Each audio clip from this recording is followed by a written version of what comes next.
再来看的是蒙古国最近新研制出来了一款新的蒙古文软件，计划在各大学校大面积的普及，希望可以扩大蒙古文的使用。蒙古国于1946年废弃传统回鹘式蒙古文，开始使用新的西里尔蒙文。1992年，国家议会决定逐步恢复使用回鹘蒙文，为将其进一步普及发扬，政府出资，历时多年研制出的回鹘式蒙古文软件今日面世。日前，在为该软件举行的新闻发布会上，教育部门向乌兰巴托及各省市学校发放新软件5000张，并计划在全国蒙古语教师中展开培训，学习使用这款软件。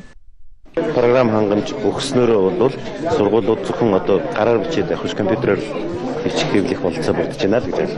Ерөнхийлөгчийн зарлиг гарсан шүү дээ.